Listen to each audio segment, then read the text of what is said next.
माताजी दया करो, माताजी दया करो, मन में आन बसो, मन में आन बसो। माताजी दया करो, मन में आन बसो। माताजी दया करो, तुम बिना लागे सुनो, तुम बिना लागे सुनो। खाली घट में प्रेम भरो, खाली घट में प्रेम भरो। माताजी दया करो, मन में आन बसो। माताजी दया करो, तंत्र मंत्र पूजा नहीं जानो, तंत्र मंत्र पूजा नहीं जानो। मैं तो केवल तुमको ही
जय श्री माताजी.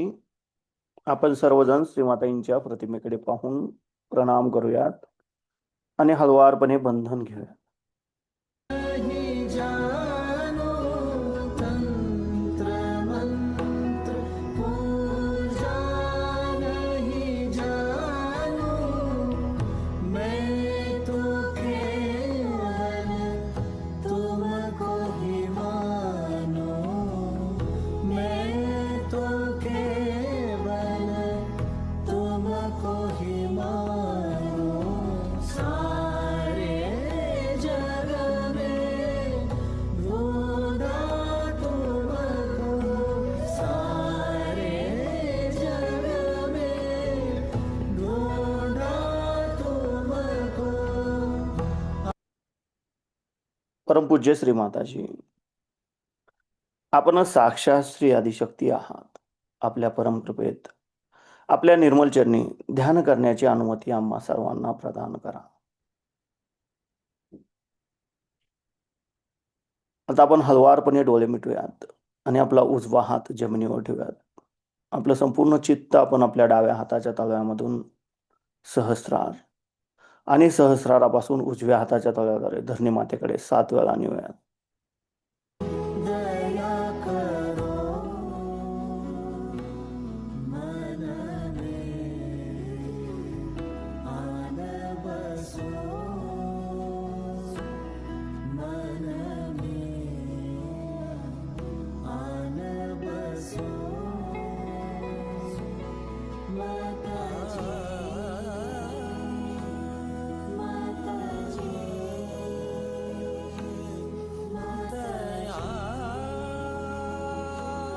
माताजी करो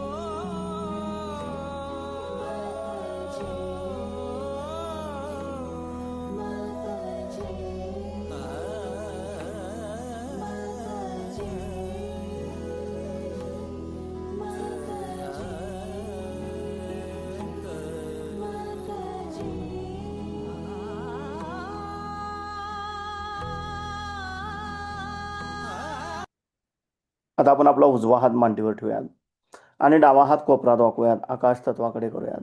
आपलं संपूर्ण अटेन्शन आपण आपल्या उजव्या हाताच्या तळव्यापासून सहस्रार आणि सहस्रारापासून डाव्या हाताच्या तळव्याद्वारे आकाश तत्वाकडे 7 वेळा नेऊयात.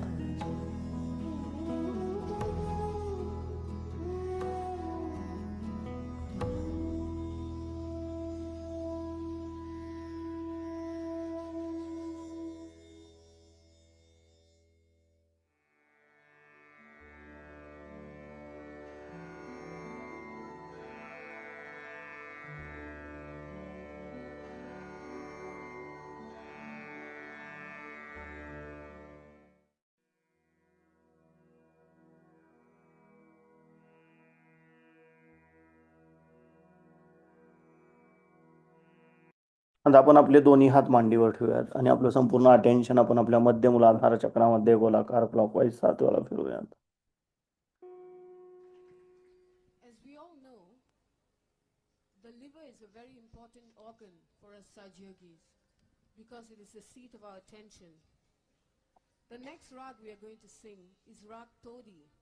It is actually for the left Swadhisthana. But with the help of Rag Todi, we can balance or cool down the heat of the liver. And together with Rag Yaman, this will bring our attention back to the center.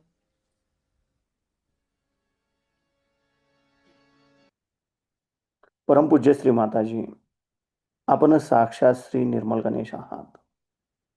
आपल्या परमकृपेत आमच्या मूलाधार चक्राच्या उत्थानाच्या आड येणाऱ्या सर्व बाधा, आमच्यामध्ये श्री गणेश तत्व जागृत होण्याच्या आड येणाऱ्या सर्व बाधा कृपा करून हे या पृथ्वी तत्वामध्ये समर्पित करून घ्या व आमच्यामध्ये श्री गणेश तत्व प्रस्थापित करा. आम्हाला श्री गणेशांसारखे अबोधित व पवित्र बनवा, जागृत बनवा. श्री निर्मल गणेश साक्षात.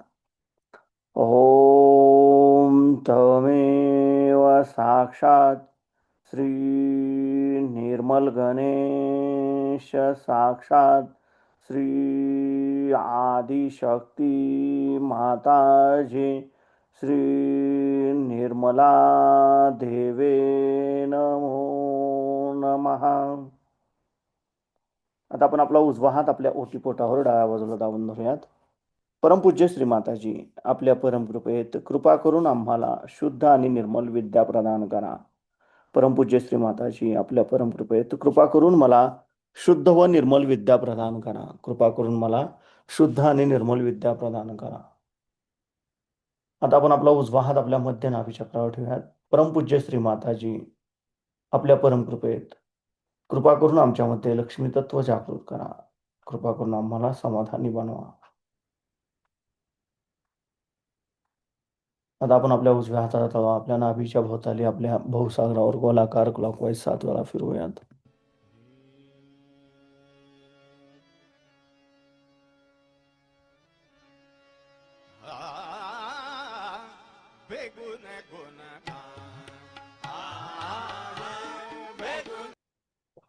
परमपूज्य श्री माताजी, आपण साक्षात श्री आदिगुरु दत्तात्रय आहात. आपल्या परमकृपेत कृपा करून आमच्या भवसागर चक्रावरील सर्व प्रकारचे जडत्व, असंतुलन, बाधा कृपा करून आपल्या चरणी समर्पित करून घ्या व आमचे भवसागर चक्र संतुलनात आणा. आम्हाला कृपा करून स्वतःचा गुरु स्वतःला बनवा. कृपा करून आमच्यामध्ये गुरुतत्व जागृत करा. श्री आदिगुरु दत्तात्रेय साक्षात. ओम तमेव साक्षात श्री आदिगुरु दत्तात्रेय साक्षात श्री आदिशक्ती माताजी श्री निर्मला देवे नमो नमः. आता आपण आपला उजवा हात आपल्या हृदयावर ठेवायचा डाव्या बाजूला. परमपूज्य श्री माताजी, आपल्या परमकृपेत मी केवळ एक शुद्ध आत्मा आहे. मी मन नाही, बुद्धी नाही, शरीर नाही, अहंकार नाही. मी केवळ एक शुद्ध आत्मा आहे. मी केवळ एक शुद्ध आत्मा आहे. मी केवळ एक शुद्ध आत्मा आहे. कृपा करून आपण आमच्या हृदयामध्ये विराजमान व्हा.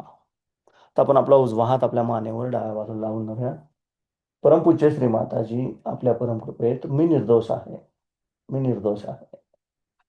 मी निर्दोष आहे. मी कुणाचाही दोषी नाही. मी निर्दोष आहे. तर आपण आपला उजवा हात आपल्या कपाळावर दाबून धरूयात. परमपूज्य श्री माताजी, आपल्या परमकृपेत मी माझ्यासहित सर्वांना अगदी हृदयापासून क्षमा केली आहे. माझ्या मनात कुणाबद्दलही राग नाही, द्वेष नाही.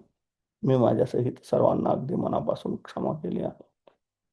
तर आपण आपल्या उजव्या हाताचा तळवा आपल्या टाळू भागावर आपल्या सहस्रारावर घट्ट दाबून धरूयात आणि जागच्या जागी गोलाकार क्लॉकवाईज 7 वेळा फिरवूयात.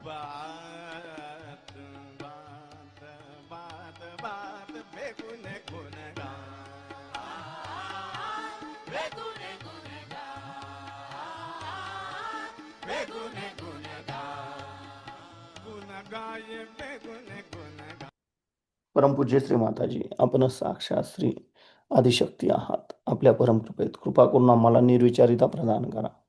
कृपा करून आमच्याकडून ध्यान करून घ्या. तर आपण आपले दोन्ही हात मांडीवर ठेवूयात. आपलं संपूर्ण चित्त आपल्या दोन्ही हातातून वाहणाऱ्या चैतन्य लहरींवर आणि सहस्रारामध्ये केंद्रित करूयात. आणि ह्याच अवस्थेमध्ये आपण श्रीमातांची अमृतवाणी ऐकूयात.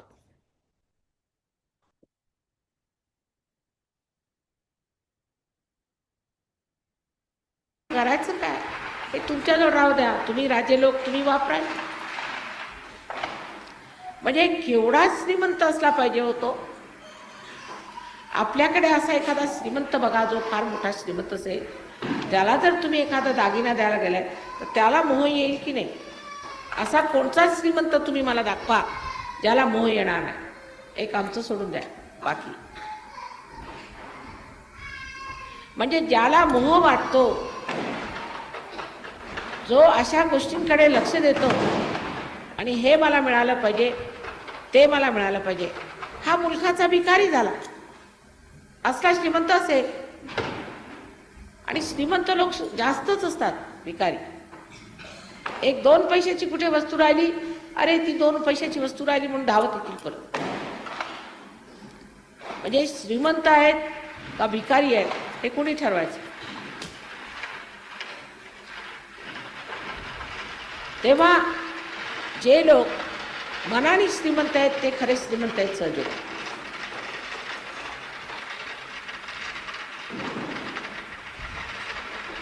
ज्या लोकांच्या घरी जावं. इथे घरात काही नसलं तरी सुद्धा प्रेमाने, माताजी आमच्याजवळ जे आहे ते एवढंच आहे, आम्ही तुमच्यासाठी काही केलं नाही, थोडी भाकरी आहे, घेता का? केवढं श्रीमंत वाटतं ते. जे घरात होतं नव्हतं ते आणून पुढे ठेवलं. ते प्रेमाने गोडपणाने खायचं. त्यात खरी श्रीमंती त्याची दिसून येते की जे आहे ते सगळं काही आणून पुढे ठेवलेलं. तेच एखाद्या श्रीमंताच्या घरी जा म्हणजे अर्धे म्हणजे बंद करून ठेवतील. हे बघा आमच्याकडे तुम्ही घेता का चहा? घेत असले तर घ्या, नाही तर ठीक आहे, नसेल घेत तर परत. हे कसले श्रीमंत? त्या शबरीने जी बोर आणून श्रीरामाला दिली, काय रामाला काही खायला नव्हतं कुठं. त्या बोरांचं त्यांनी जे एवढं महत्त्व केलं त्याचंच सिद्ध होतं की ही एवढी श्रीमंत ही शबरी पाहुणचाराला आली तर तिच्या श्रीमंतीचा मान ठेवून त्यांनी तिची उष्टी बोरं खाल्ली. ही अशी श्रीमंती जी आली ती खरोखर लक्ष्मीची श्रीमंती. पैसा असो वा नसो, मनुष्य श्रीमंत असू शकतो, आपल्या बादशाहीत राहू शकतो. पण चला सहयोगात तेही पण आहे. तुम्हाला कुणी आम्ही शबरी स्थितीला देत, सहयोगात लक्ष्मी ही मिळणारच, म्हणजे अगदी लक्ष्मीच ही सगळ्यांना मिळणार, त्याबद्दल शंका नाही. त्याला एवढ्यासाठी नाही की तुम्ही भिकारी आहात, तेवढ्यासाठी नाही. पण जगाला दिसलं पाहिजे. जर जगाला असं दिसलं की तुम्ही सहयोगात येऊन गरीब झाले तर कुणी सहयोगात येणार नाही. त्यांना प्रलोभन देण्यासाठी लक्ष्मी तुम्हाला दिलीच पाहिजे. त्याबद्दल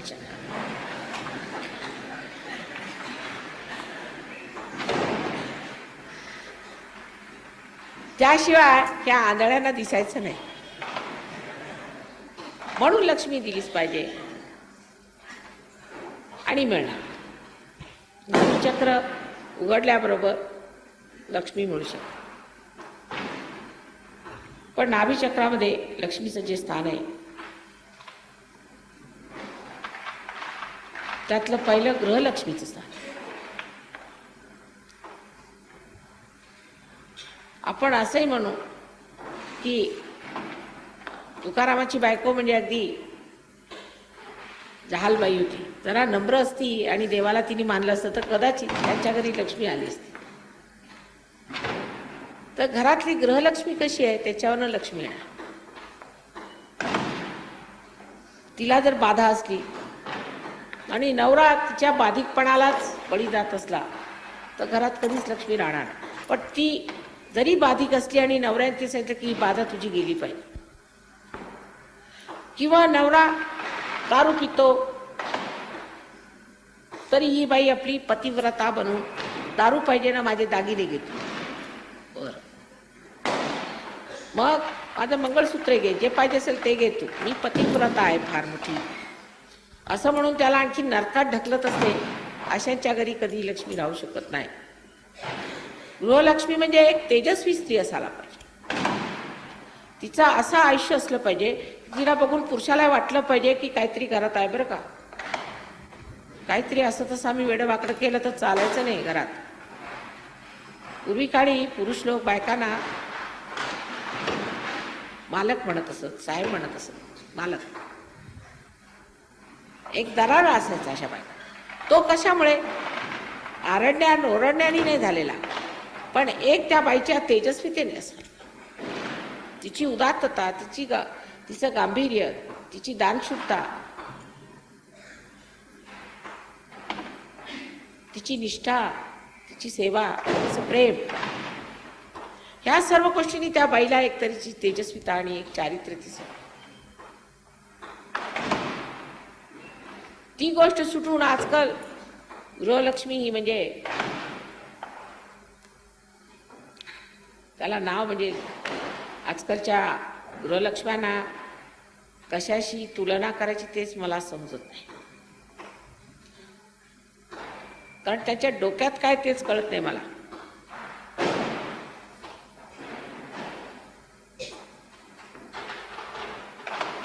नवऱ्याला किंवा घरच्या मुलांना, सासू सासऱ्यांना सगळ्यांची सेवा केली पाहिजे, हे कबूल. पण त्याचा अर्थ असा नव्हे की त्यांच्या घाणेरड्या गोष्टी किंवा त्यांच्या मुखासारख्या गोष्टी त्याला मान्यता द्यायची किंवा त्यांना खुश करण्यासाठी वाटेल ते काम करायचं, वाटेल त्या मार्गाने जायचं, वाटेल तसं वागायचं. मग नवरा आहे माताजी, मग काय झालं, नवराच आहे असं का? नवरा आणि तुम्ही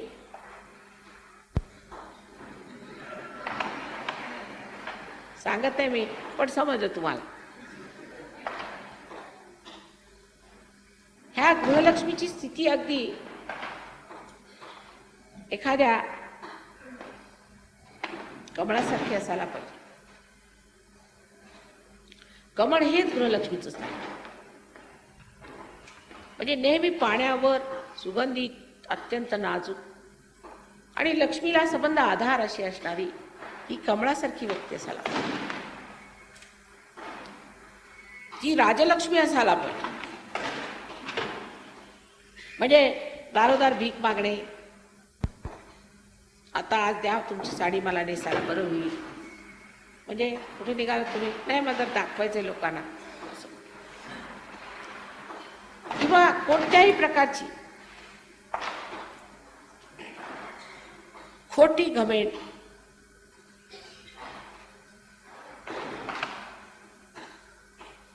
किंवा कोणत्याही प्रकारचा लपंडा, त्याची एक आढ्यता, त्याची एक ऐट ही स्त्रीमध्ये असली म्हणजे तिच्यात राजलक्ष्मी विराजमान होते. खरोखर लक्ष्मीपूजन म्हणजे स्त्रियांवरच लेक्चर द्यावं लागतंय असं तुम्हाला वाटत असेल, पण तशी गोष्ट नाही. तिसरी म्हणजे गजलक्ष्मी. गजलक्ष्मी म्हणजे आपल्या ज्या गणपती आहेत, गणपतीचं जे विशेष स्वरूप आहे म्हणजे तो अत्यंत निष्पाप. तसं निष्पाप असायला, त्याला अत्यंत तीक्ष्ण बुद्धी असून सुद्धा हत्तीला हे समजतं की चांगलं काय आणि वाईट काय. सुबुद्धी म्हणजे अगदी तल्लख आहे त्याची. चालताना सुद्धा धावत पळ चालणार आहे. पुष्कळशा बायकांना मी बघते त्या बायकासारख्या चालतच नाही, घोड्यासारख्या चालत, आणि एवढी धावपळ, हे धावरे हे धावरे ते धावरे. मला परवा कुणीतरी प्रश्न विचारला की लहान मुलांना ब्लड कॅन्सर कसा होतो. म्हटलं त्यांच्या आईला जाऊन बघा, ती धावपळी असेल. धावपळ करणाऱ्या बायका ज्या आहेत त्यांच्याकडे गजलक्ष्मी असू शकत नाही. पण त्याचा अर्थ असा नाही की काही करायचंच नाही. जे करायचं ते सुबक आणि सुंदरतेने करायचं. एवढा मोठा हत्ती आहे, पण त्याला सुद्धा जेव्हा लक्ष्मीला हार घालायचा असतो तर सोंडेत व्यवस्थित घेऊन अगदी गळ्यात कसा व्यवस्थित घालतो आणि जरा सुद्धा कुठे स्पर्श होऊ देत. ही सुबकता, त्याला सुगड गृहिणी म्हणतात, ती आला पाहिजे. आता हे सगळं जरी झालं तरी जर पुरुषांना बायकांची इज्जत नसली आणि ह्या गोष्टींची इज्जत नसली तर घाणेरड्या बायकांच्या मागे ते धावतात किंवा रस्त्यावरच्या बायकांना महत्त्व देतात किंवा एखाद्या जबरदस्त बायकोला भितात, तर अशा पुरुषांच्या घरी लक्ष्मी राहू शकत. जे आपल्या पत्नीला, जी सुपत्नी आहे तिला त्रास देतात, त्यांच्या घरी लक्ष्मी राहू शकत नाही. पुरुषांना असं वाटतं की जेवढी काही अब्रू वगैरे ती बायकोलाच असते, पुरुषाला काही अब्रू बिब्रू नसते. तो कसाही वागला तरी तो धार्मिकच असतो. त्याला असं वाटत नाही की धार्मिक आहे, दुसऱ्यांच्याकडे वाईट नजरेने पाहणं असं पुरुषाला वाटतच नाही. म्हणजे रिअलायझेशनच्या आधी. सहयोगानंतर तुमचे डोळेच असे फिरतात उलटे की तुमच्या डोक्यातच ह्या विचार येत नाहीत. हे मोहाचे विचारच येत नाही, असेच डोळे फिरतात. म्हणजे ह्या सगळ्या लक्ष्म्या तुमच्यामध्ये जागृत झाल्या. कुठे उभे राहिला तरी तुमचं चित्त कधीही पडणार नाही. तशी ज्योत नेहमी वर उठते, तसंच तुमचं चित्त नेहमी परमेश्वराकडेच राहणार. अशी स्थिती आली म्हणजे लक्ष्मी तुमच्या घरी येणार. ते अनेक प्रकार. नरसिंह भगतची हुंडी पटवली ते माहीत असेल आपल्याला. कृष्णाने सुदामाची दारका बांधली, द्वारिकातून जाऊन त्याचं सोन्याची घरं बांधली ते माहीत असेल आपल्याला. द्रौपदीला वस्त्रहरण करत असताना श्रीकृष्णाने ची लज्जाचे लक्षण केले हेही माहीत असेल आपल्याला. ह्या सर्व चमत्कारपूर्ण गोष्टींनी तुम्ही परिपूर्ण राहा.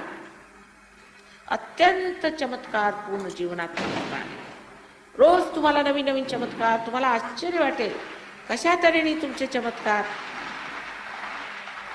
तुमच्या समोर येतात, तुम्हाला त्यांनी आशीर्वादित करतात. ही सगळी लक्ष्मीचीच कृपा. हे सगळे आशीर्वाद म्हणजे लक्ष्मीची कृपा. अनेक तऱ्हेचे आशीर्वाद असतात. परवा मी एक साडी घेतली विकत, तर 3,000 रुपयाला मिळाली. ती दुसऱ्या माणसाला दाखवली, तो म्हणतो याची कमीत कमी किंमत 15,000 बाजारात असायला पाहिजे. म्हटलं नाही बा, आम्हाला तर 3,000 मिळाली. ही लक्ष्मीची कृपा म्हटली पाहिजे. पण दुसरा येऊन सांगतो माताजी बघा माझ्याजवळ पैसे नव्हते, असं ठरवलं की गणपती पुळ्याला यायचं, तर कसं काय येणार, माझे पैसे नव्हते. तर लगेच टपालानी पत्र आलं की बा तुझे एवढे पैसे वाचले होते ते तुला परत पाठवले. ही सगळी एक पैशाच्या दृष्टीने झाली. पण तशा अनेक आहे. तुमची तब्येत खराब झाली, तो म्हटलं माताजी माझी तब्येत खराब झाली, झालं उद्या ठेवू. अहो कसं काय झालं, डॉक्टर म्हटलं असं कसं शक्य आहे, आम्ही विश्वासच करत नाही. कसं झालं, ही लक्ष्मीची कृपा. योगक्षेम महाम्यम जे श्रीकृष्णाने म्हटलेलं आहे त्यातला जो क्षेम भाग आहे तो लक्ष्मीच्या कृपेने होतो. सर्व तऱ्हेचं क्षेम असतं, नुसतं आर्थिकच नाही. जर आर्थिक असलं, समजा तुमची तब्येत ठीक नसली तर डॉक्टर सर्व तुमचं आर्थिक घेऊन जाणार. सर्व तऱ्हेने प्रत्येक तऱ्हेचं क्षेम घटित होतं आणि त्याची सगळी गोळाबेरीज म्हणजे तुमच्यामध्ये महालक्ष्मी तत्व जागृत. आणि महालक्ष्मी तत्व म्हणजे परमेश्वरामध्ये रममाण होण्याची इच्छा. महालक्ष्मी म्हणजे हे सर्व जे काही मिळालेलं आहे हे मिळालं. आता माताजी आम्हाला कळलं आहे परमेश्वराचा आमच्यावर हात आहे, आम्ही परमेश्वराच्या साम्राज्यात आलो. पण अजून आम्हाला थोडंसं कमी वाटतंय. काय कमी वाटतं, अजून आम्ही कुणाला दिलं नाही, वाटून खाल्लं नाही, एकटंच खातं असं वाटतं. तेव्हा महालक्ष्मी तत्व तुमच्यात जागृत होईल. आणि हे जागृत झाल्यावर जर तुम्ही बरोबर संतुलनात, असंतुलनात नाही, संतुलनात हळूहळू आपली दीपशिखा वाढवली तर ती ब्रह्मरंध्रात जाऊन बसेल आणि संबंध तुमचं आयुष्य अलौकिक. आजपर्यंत कोणीही जगात झाले नाही असे महत्पुरुष तुमच्यात निघणार आहे. आजपर्यंत कोणीही विचारले नाहीत आणि जाणले नाहीत असे महाकिमयाकार तुमच्यात निघणार. पण संतुलन नाही सोडायचं. जर तुम्ही संतुलन सोडलं तर हे प्रेम जे आहे ते इकडे पडेल नाही तर तिकडे पडेल, नष्ट होईल. संतुलनात तुमची दीपशिखा उडवायची आहे आणि हे झालं पाहिजे. मग ह्या सर्व ह्याला अर्थ येतो. हे जे आवाज होत आहेत आणि जे हे ध्वनी निघून राहिले आहेत, ही त्याचीच गर्जना आहे. हे होणार आहे, कडकडणार आहे सबंध जगामध्ये, दुंदुबी वाजणार आहे आणि सगळ्यांना कळणार आहे की एक नवीन युग तयार होत आहे. त्या माणसात त्याच्यात कोणालाही कोणत्याच प्रकारचा त्रास, त्रागा, संताप राहणार. आणि परमेश्वराच्या साम्राज्याचे चमत्कार बघावे तितके थोडे, बघतच राहावं आणि काय बोलणार आता हे पाहिल्यावर, अशी एक अत्यंत सुंदर मनस्थिती होती. या आनंदाचा उपभोग तुम्ही सर्वांनी सतत काळ मिळवावा या सदिच्छेनेच मी इथे आज या पूजेला तयार झालेले आहे. मला पूर्ण आशा आहे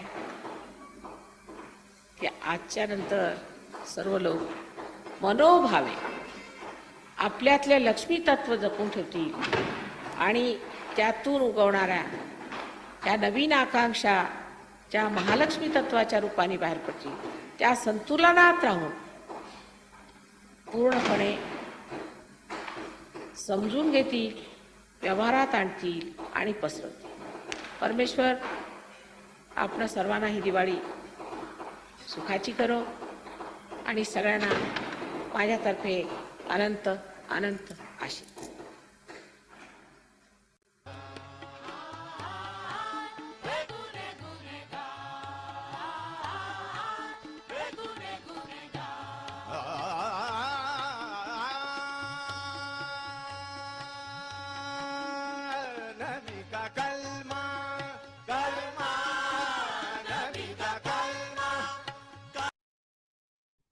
हळुवारपणे डोळे उघडूयात, श्रीमातांच्या प्रतिमेकडे पाहून प्रणाम करूयात आणि बंधन घेऊयात.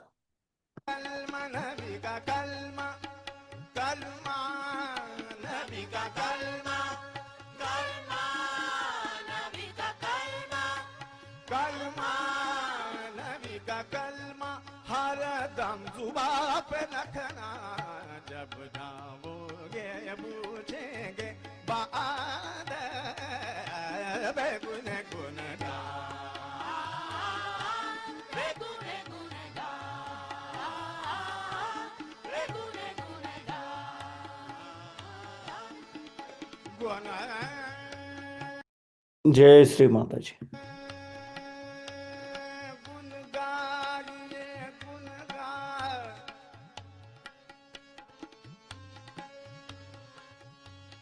गुण